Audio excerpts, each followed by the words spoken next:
A quick Google search will give you a definition of corny that reads this: trite, banal, or mawkishly sentimental. In other words, something that's cliche, empty, or fake deep. In a hip-hop context, this isn't far off from how many fans and critics use the word corny to criticize artists who they see as either dishonest in their lyrics, fake in their persona, empty in their value despite their ability, or some combination of these factors. While it doesn't always harm a rapper's ability to sell records, the corny label can severely limit the respect an artist gets outside of their fanbase. A great example of a talented artist that has suffered greatly from the corny label is Hopsin. Hailing from LA, Hopsin had a very promising start to his career, being signed to Ruthless Records in 2007 and forming his own record label Funk Volume in 2009. In late 2010, he released his first viral hit, Sag My Pants, an ode to his delinquency and skateboard background. In the song, he pokes fun at many of the year's hottest mainstream rappers, including Soulja Boy, Drake, Lil Wayne, and Lupe Fiasco. While the song demonstrated Hopsin's obvious gift for rapping and witty takes on hip-hop culture at the time, people lost interest in the act very quickly. In 2011, he dropped the first of his 8-song series, Illmind Hopsin, in which he dissed Tyler the Creator and Odd Future for making what he thought was random and negative content. Tyler responded saying he thought Hopsin was talented, but leaning too hard on dissing Tyler for attention. Hopsin got a similar response from Soulja Boy later that year, where he said Hopsin was dope, but not worth responding to until he was more famous. While Soulja Boy did respond with a diss track in 2012, the beef was no longer very relevant by then. In an interview with District Magazine in 2018, Hopsin even expressed disappointment in being pigeonholed as a rapper who wants beef and drama, saying that he wishes he could make normal songs without being slept on.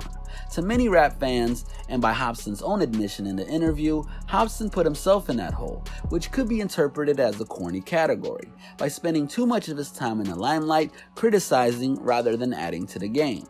Essentially, Hopsin's most memorable moments in his first years of fame were spent using his exceptional rapping ability to mock and criticize the most famous rappers of the time instead of telling his own story, since he was never responded to and never amounted to more clout. But what about A-listers? While many talented rappers are deemed corny for lack of originality in their perspectives, there are rappers considered corny because they're seen as less talented than their status suggests. These are the kinds of corniness claims rappers such as J. Cole, Drake, and Big Sean have faced given their huge mainstream success. With Cole, it's a lighter version of the criticism Joyner Lucas faces, where instead of being seen by fans as a complete hater, he's just a young uncle who's not as cool as he thinks he is. Many of his fans, particularly women, were quick to point out that Cole has many mediocre misogynistic bars that people ignore because of his conscious image, with no role models being a go-to example. Drake also faces this criticism throughout his discography, with Hotline Bling being the most popular example, and gender culture hopping, which continues to toe the line between appreciation and appropriation. While Drake has forced Toronto's insane multiculturalism into public knowledge, he's also noticeably picked up the use of the UK roadman talk and Jamaican accents in social media posts and his music the last several years. Whether a fan finds this corny or not depends on if they believe it's genuine or not, with many people saying it isn't. Cole and Drake are both known for the occasionally mid-grade or simply trash bars, which wouldn't be a huge deal if they weren't GOAT contenders. Cole's lines like, "I let you feel like you the shit, but you can't out-fart me," Dollar in the Dream 3, Sideline Story.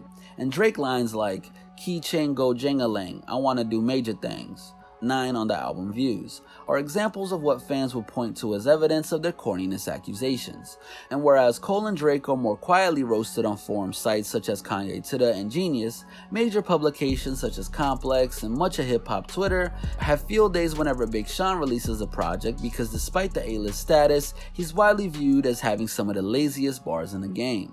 Rather than being called corny for criticizing the game, some of today's most popular positivity-pushing rappers such as Logic, Macklemore, and Chance the Rapper are called corny for just that, being excessively positive. To fans, the artists are thorough in their messages and are an example of hip-hop's power to spread love and acceptance without having to tear down other artists. To critics, Macklemore and Chance are rappers cashing in on the family-friendly image not too many rappers can successfully curate for themselves. While the musical resumes of each artist speak for themselves, successes such as Macklemore's Best Rap Album win in the 2014 Grammys, and Chance's pivot from the vivid, unfiltered acid rap to the heavily gospel-influenced Coloring Book have made some fans take a second look at these artists with skepticism. The unfortunate part about the corniness debate is that it only involves the most successful rappers in the game today. This discussion focuses so much on those at the top, it's easy to overlook the most common types of artists. For example, despite the oversaturation of bubblegum trap artists and the mid-level sing-rap crooners, many run-of-the-mill mainstream rappers do not get hit with the corny label as much as their more lyrical or conscious peers. This is mainly because their personas and messages are not as ambitious or different from the norm. While artists of the sort may be less unique or controversial, they're easily acceptable in the game, meaning they can duck serious criticism of their authenticity more easily. But under the same microscopes that we place big-name artists such as Drake, Logic, J. Cole, and Joyner Lucas, it's no secret many rappers of lesser status would have similar or even greater flaws in their personas and bars. But what about the non-corny rappers? With so many of our favorite rappers being viewed as corny one way or another, which artists can we view as models of non-corniness? Many neutral fans will point to Kendrick Lamar as an example of an artist who is not corny. As a rapper who tackles major social and cultural issues, Kendrick has very little room for error. But not only has his sound evolved and challenged listeners with each album, it's widely agreed that he's been able to say meaningful things about the rap game and the state of the world and still maintain a high level of original rapping without sounding self-righteous. When he made the highly political, funk-influenced album To Pimp a Butterfly, it was a masterpiece.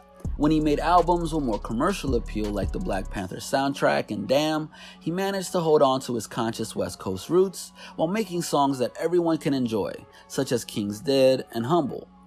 Along with Kendrick, a long list of the greatest street and trap rappers in recent memory, including The Game, 50 Cent, T.I., Jeezy, and Gucci Mane, easily avoided the corny label because their discographies are firmly rooted in their experiences and their voices are one of a kind.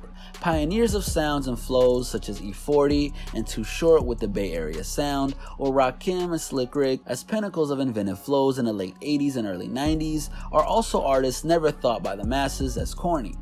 Many of today's hottest women rappers are also widely viewed as refreshing. What they rap about, how they rap, and the skill level of rappers such as No Name, Tierra Whack, Rico Nasty, Megan Thee Stallion, and Rhapsody are all familiar enough to vibe with, yet not so different as to what the top male artists have collectively been offering the game over the last few years. With a variety of unique sounds and new, confident takes on topics such as sexuality, identity, and the come-up, this wave of heavy-hitting women sets a new standard in originality. In conclusion, as there are levels to artistic influence, there are levels to corniness. Some artists are seen as uninspiring wave riders who jump on trendy sounds once they hit their creative peaks. Other artists are deemed artistically corny from the start. Some artists are only corny in their persona or opinions on a certain topic, while other artists display unoriginal and cynical critiques of society and the rap game in a number of areas. If anything, this discussion proves that it is very difficult for a hip-hop artist to remain 100% refreshing and unique throughout their career. At some point, the vast majority of rappers do something or have a period in their career that have been considered corny by the masses. If not, it's a huge accomplishment. But if so, your favorite rapper being labeled corny is not always a full-on attack on their ability, worthiness, or significance to their fans and the way they play a role in the rap game.